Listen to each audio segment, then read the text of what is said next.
Compassion is usually a great quality to have. Compassionate characters are often the most likable. They radiate warmth and kindness, and we naturally root for people who help others.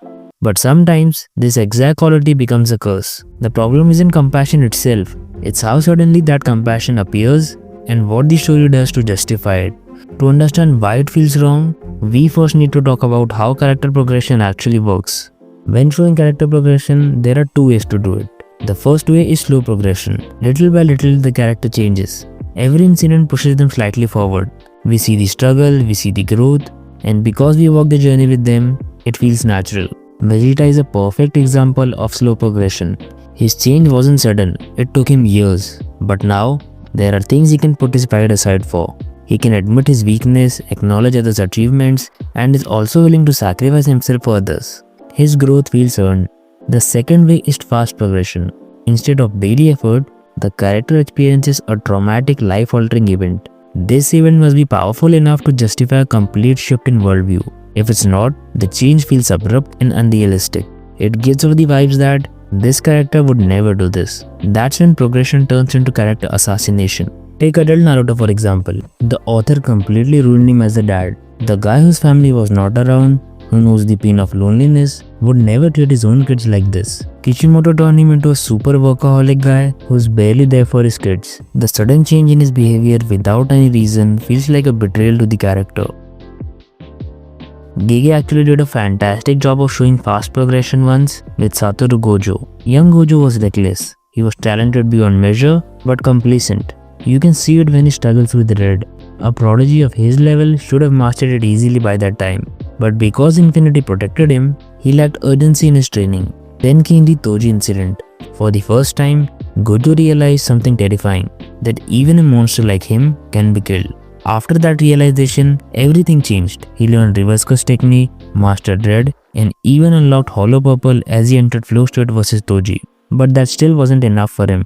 He trained to keep his Infinity active 24/7 without draining himself. His cockiness was still there because he's Gojo, but now he could switch into seriousness when the situation demanded it. This was perfect character progression, from trauma to realization to growth. He had finally turned from a careless teenager to a cautionary adult. Now comes the problem.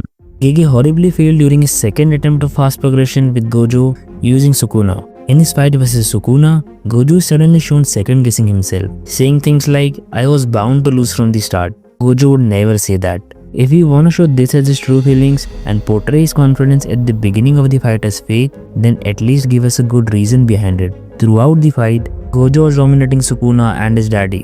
He outclassed him again and again. Gege himself admitted that Gojo lost because he believed Sukuna's attack couldn't cut him.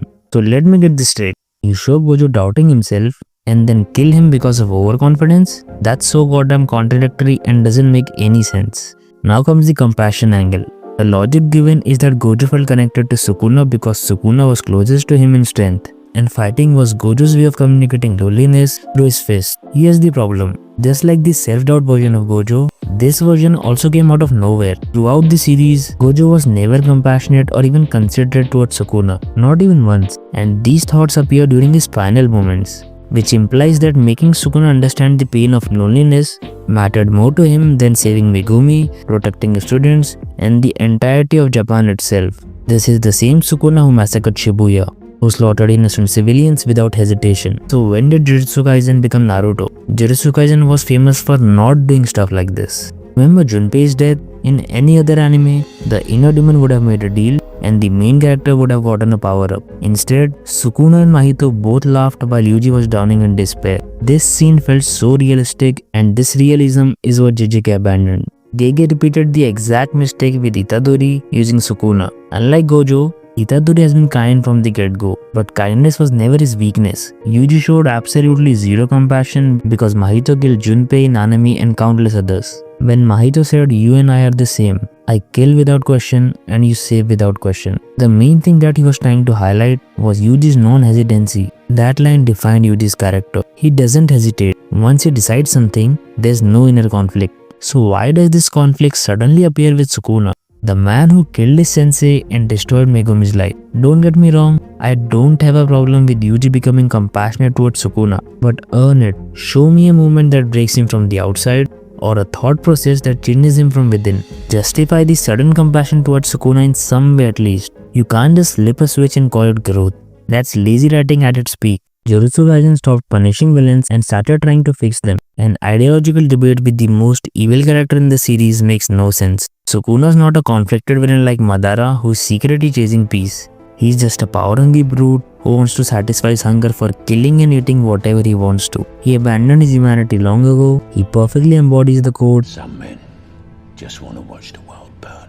Trying to change him was never deep, it was futile. This futile attempt exposes the biggest weakness in Gege's writing, character and narrative payoff. We see it in the rushed ending, the hollow character conclusions, and the sheer number of unresolved plot holes. To his credit, Gege made one crucial decision right. He refused to give Sukuna a tragic backstory. Humanizing him would have stripped away his purpose, but he failed where it mattered most. Forcing compassion where none was earned, the story butchered its characters. Not every villain needs to be understood, some only exist to be stopped. Jujutsu Kaisen forgot the distinction and in doing so, betrayed its own premise.